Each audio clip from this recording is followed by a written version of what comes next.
Board exams की तैयारी करना किसी मैराथन से कम नहीं होता, खास तौर पर क्लास 12th फिजिक्स का इलेक्ट्रोस्टैटिक्स चैप्टर। इस एक्सप्लेनर में उस 5-6 घंटे लंबे मैराथन लेक्चर को एक बहुत ही क्रिस्प और विजुअल चीट शीट में बदल दिया गया है। स्थिर वैद्युतिकी यानी इलेक्ट्रोस्टैटिक्स पर पकड़ मजबूत करने के लिए ये एक अल्टीमेट गाइड है। यहाँ उन सभी जरूरी कॉन्सेप्ट्स को बहुत ही आसान तरीके से कवर किया गया है जो बोर्ड एग्जाम्स में सबसे ज्यादा स्कोरिंग होते हैं। चलिए बिना वक्त गंवाए सीधे मुद्दे पर आते हैं। आज हम इन 5 मुख्य पिलर्स पर बात करेंगे: आवेश का इतिहास और उत्पत्ति, इलेक्ट्रॉन सिद्धांत, आवेशन की प्रमुख विधियां, विद्युत क्षेत्र और द्विध्रुव, और आखिर में गॉस का प्रमेय। बोर्ड परीक्षा में टॉप करने के लिए इस पूरे चैप्टर को इन्हीं 5 जरूरी हिस्सों में बांटा जा सकता है। आखिरी परीक्षा के सबसे उलझाने वाले सवाल भी इन्हीं बुनियादों पर टिके होते हैं। तो शुरुआत करते हैं पहले सेक्शन से, आवेश का इतिहास और उसकी उत्पत्ति। किसी भी साइंटिफिक कॉन्सेप्ट को हमेशा के लिए याद रखने का सबसे अच्छा तरीका यही है कि हम उसके इतिहास को समझें। पास्ट को समझने से साइंस के फंडामेंटल्स हमेशा के लिए दिमाग में लॉक हो जाते हैं। जब चार्ज की बात आती है तो कहानी आज से करीब 2600 साल पहले यानी 600 बीसी में शुरू होती है। ग्रीक फिलोसोफर थेल्स को बाल्टिक सी के पास एक पीले रंग का पदार्थ मिला जिसे अंबर कहते हैं। जब इस अंबर को फर या सिल्क से रगड़ा गया तो उसने हल्की चीजों को अपनी तरफ खींचना शुरू कर दिया। इसी अट्रैक्शन ने आखिरकार फिजिक्स की नींव रख दी। सदियों बाद सन 1600 में विलियम गिलबर्ट ने यह साबित किया कि सिर्फ अंबर ही नहीं बल्कि कई और चीजों को भी चार्ज किया जा सकता है। वैसे एक बहुत ही दिलचस्प बात यह है कि ग्रीक भाषा में अंबर को इलेक्ट्रॉन कहा जाता है। जी हां, इलेक्ट्रॉन, और यहीं से इलेक्ट्रिसिटी शब्द आया है। 1 मार्क वाले सवाल के लिए एक परफेक्ट फैक्ट है। अब जब चार्ज के बारे में बेसिक जानकारी मिल गई है तो ये देखना काफी जरूरी है कि फिजिक्स की अलग अलग ब्रांचेस इसके साथ कैसे डील करती हैं। एग्जाम के पॉइंट ऑफ व्यू से ये डिफरेंस समझना बहुत जरूरी है। जब चार्ज बिल्कुल रेस्ट पर होता है, एकदम शांत, तो वो सिर्फ अपने आसपास एक इलेक्ट्रिक फील्ड बनाता है। इसे ही हम इलेक्ट्रोस्टैटिक्स कहते हैं। लेकिन जब यही चार्ज एक यूनिफॉर्म मोशन में चलने लगता है तो इलेक्ट्रिक फील्ड के साथ साथ मैग्नेटिक फील्ड भी बनाने लगता है। और अगर चार्ज एक्सेलरेट हो रहा हो यानी स्पीड बढ़ रही हो या वाइब्रेट कर रहा हो तो वो इलेक्ट्रोमैग्नेटिक वेव्स पैदा करता है। मल्टीपल चॉइस क्वेश्चंस में ये कॉन्सेप्ट बार बार पूछा जाता है।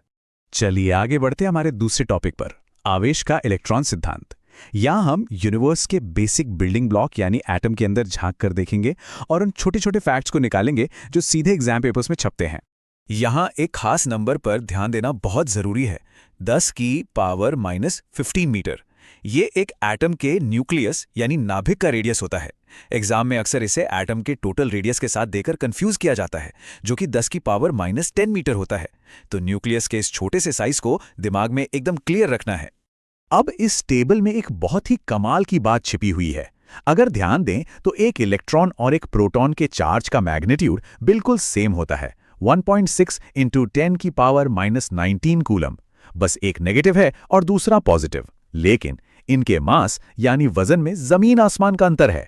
प्रोटॉन इलेक्ट्रॉन के मुकाबले बहुत ज्यादा भारी होता है।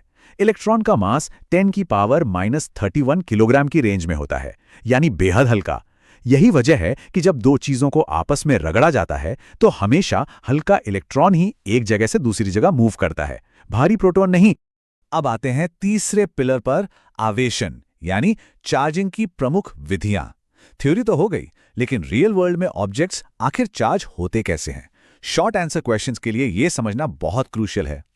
फिजिक्स में चार्जिंग मुख्य रूप से 3 अलग अलग तरीकों से होती है। पहला तरीका है फ्रिक्शन यानी घर्षण।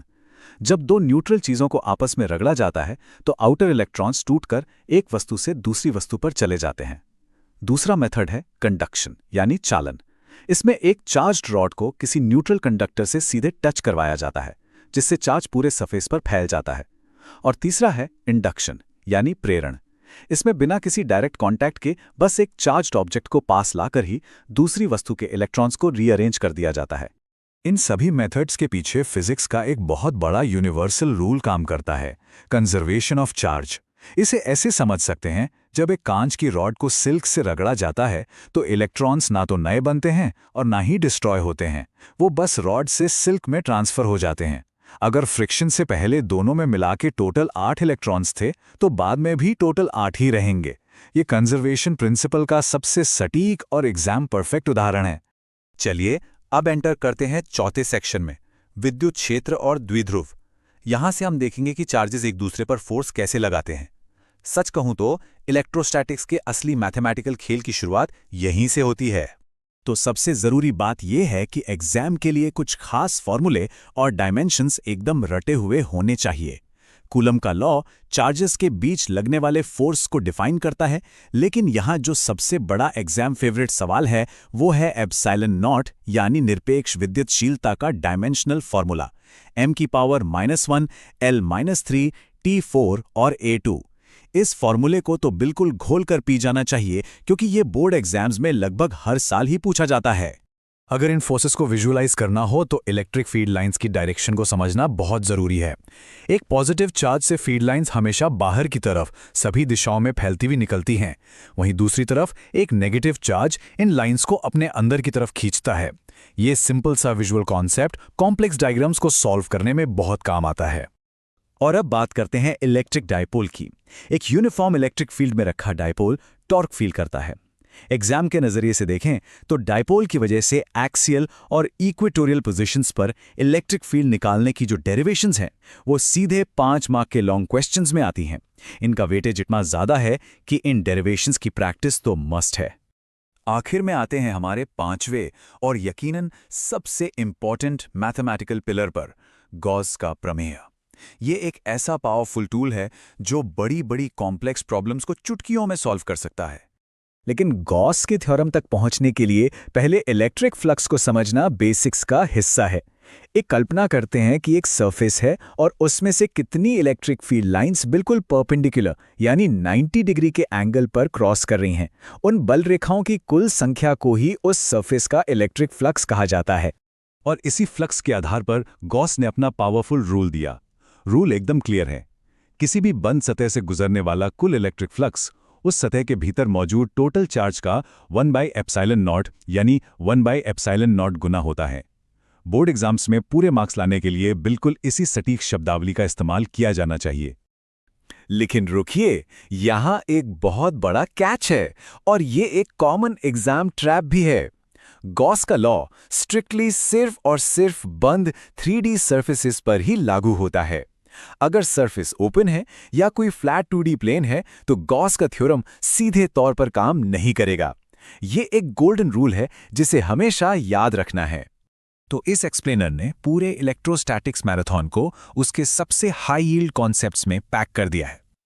अब अंत में सोचने वाली बात यह है, क्योंकि गॉस का थ्योरम सिर्फ क्लोज्ड बाउंड्रीज पर काम करता है, तो एक इमेजिनरी गॉसियन सरफेस का सही शेप चुनने में मास्टर बन जाने से टेक्स्ट बुक की सबसे मुश्किल और पेचीदा प्रॉब्लम्स को सॉल्व करने का तरीका रातों रात कैसे बदल सकता है। जब इन कॉन्सेप्ट्स को प्रैक्टिस क्वेश्चंस पर अप्लाई किया जाता है तो बोर्ड एग्जाम की तैयारी में एक जबरदस्त और साफ बदलाव देखा जा सकता है।